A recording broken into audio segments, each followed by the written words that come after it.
ഇന്ന് തന്നെ ഡൗൺലോഡ് ചെയ്യൂ. കാണൂ നിങ്ങളുടെ ഫേവറേറ്റ് ഷോസ്. രാത്രി ഹൽദിയുടെ സമയത്ത് വല്ല ആംബുലൻസ് കൊണ്ടുവന്ന് ചടങ്ങ് കുളവാക്കാൻ നോക്കിയാ നിന്നെ ഞാൻ വലിച്ചു കയറി അടുപ്പത്ത് വെച്ച് കത്തിക്കും. പറഞ്ഞേക്കാം.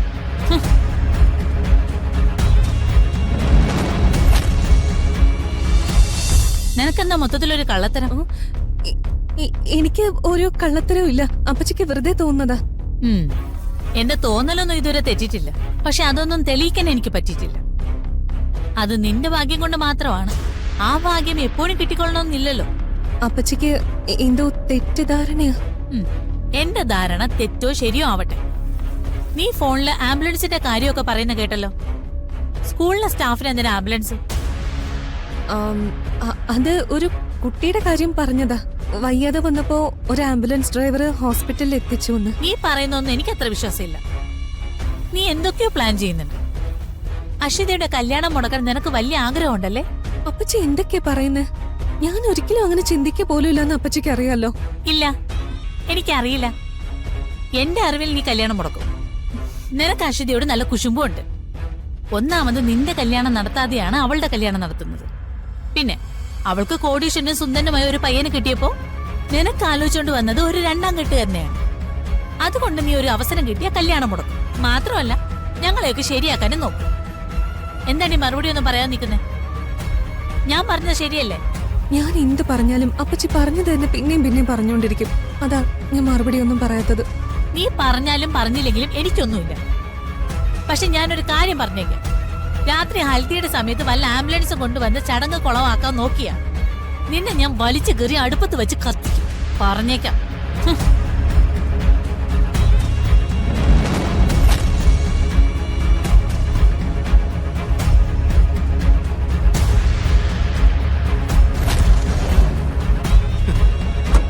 എപ്പോ വിളിച്ചാലും തിരക്കാണെന്നും ഉത്തരവാദിത്തങ്ങളിൽ നിന്ന് ഒഴിവാക്കണമെന്നൊക്കെ പറയാൻ എളുപ്പമാ. ഏൽപ്പിക്കുന്ന ജോലി ചെയ്തു തീർക്കാനാ ബുദ്ധിമുട്ട്. ദേ ഇപ്പൊ നമ്മൾ വലിയൊരു പ്രശ്നത്തിന് നടുവില. ആ സ്റ്റീഫൻ വാ തുറന്ന് എന്തെങ്കിലും പറഞ്ഞ അതോടെ തീർന്നുവല്ല. മേനോ സാർ രക്ഷപ്പെടും. സാറിനെ ആർക്കും കാണാൻ പോലും കിട്ടില്ല. ഞാനും എങ്ങനെയെങ്കിലും രക്ഷപ്പെടും. പെട്ടുപോകുന്നത് നീയായിരിക്കും. അതെങ്കിലും മനസ്സിലാക്കി സിറ്റുവേഷൻസ് അനുസരിച്ച് പ്രതികരിക്കുന്നതായിരിക്കും നിനക്ക് നല്ലത്. ഞാൻ എന്നെ കൊണ്ട് പറ്റുന്ന പോലെയൊക്കെ ചെയ്യുന്നുണ്ട്. സ്റ്റീഫനെ കണ്ടുപിടിക്കാൻ എല്ലാ വഴിക്കും ആളെ ഇറക്കിയിട്ടുണ്ട്. പക്ഷെ ഒരു പ്രയോജനം ഉണ്ടായിട്ടില്ല. അവനെ ഈ ഭൂമിയിൽ നിന്ന് മാഞ്ഞു പോയിട്ടൊന്നുമില്ലല്ലോ. വേണ്ട രീതിയിൽ അന്വേഷിച്ചാൽ നമുക്ക് കണ്ടെത്താൻ പറ്റും. അങ്ങനെയാണെങ്കിൽ വേണ്ട രീതിയിൽ അന്വേഷിച്ച് അവൻ എവിടെ ഉണ്ടെന്ന് പറഞ്ഞതാ. ബാക്കി ഞാൻ ചെയ്യാം. അത് ശരി. അപ്പൊ നിനക്ക് അതിനും പറ്റില്ലേ? പറ്റില്ലാന്നിട്ടല്ല, സാധിക്കുന്നില്ല. അതല്ലേ പ്രശ്നം. ശരി, നമ്മുടെ ടെക് ടീമിനെ വെച്ച് അവന്റെ ലൊക്കേഷൻ ഞാൻ ട്രേസ് ചെയ്ത് തരാം. നീ നിന്റെ ആൾക്കാരോട് ആ ഭാഗത്ത് അന്വേഷിക്കാൻ പറ. പിന്നെ വല്ലവരെ അന്വേഷിക്കാൻ പറഞ്ഞു വിട്ടിട്ട് നീ AC റൂമിൽ കയറിയിരുന്ന റിസൾട്ട് ഒന്നും ഉണ്ടാവില്ല. നീ ഇറങ്ങി അന്വേഷിക്കണം. ഇന്ന് രാത്രി ഹൽദിയാണ്, പിന്നെ കല്യാണം. ഇതൊന്നും കഴിയാതെ എനിക്ക് വരാൻ പറ്റില്ല. സ്റ്റീഫൻ വല്ലതും വിളിച്ചു പറഞ്ഞാലേ ഇതൊന്നും നടക്കാനും പോകുന്നില്ല. ഇനി നീ നിന്റെ ഇഷ്ടം പോലെ ചെയ്യേ.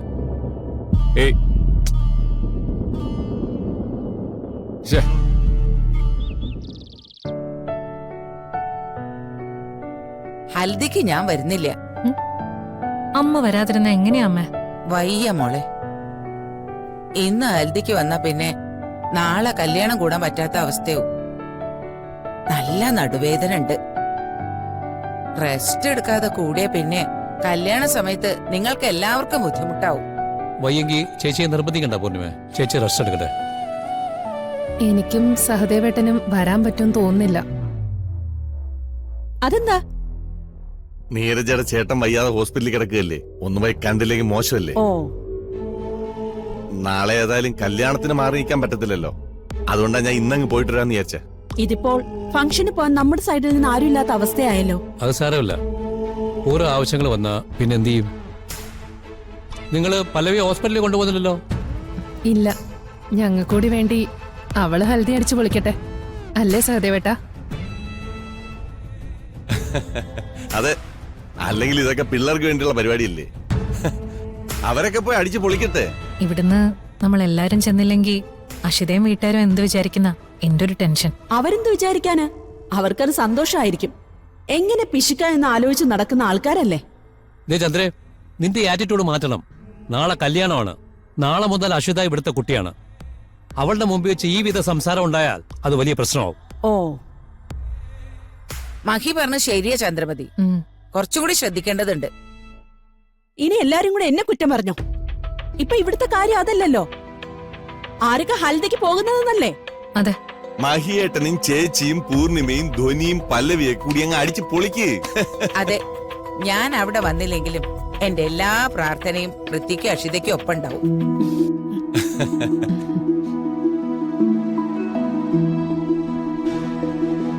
ഹായ് ഗായ്സ്, ഇന്നെന്റെ ചേച്ചിയുടെ ഹൽദിയാണ് ഗായ്സ്.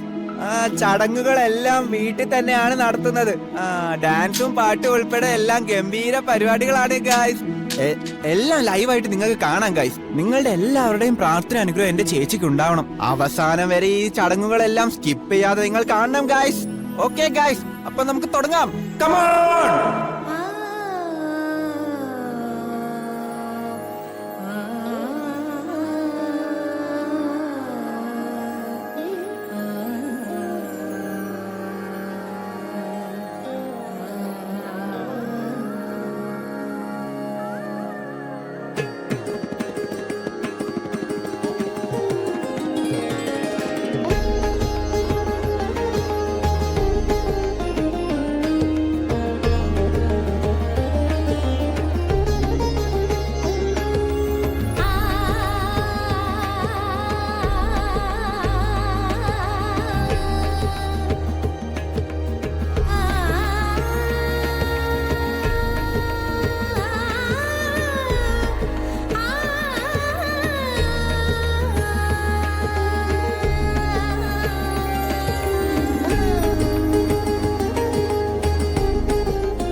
കിരൺ എന്താ ഇവിടെ മാറി നിൽക്കുന്നേ?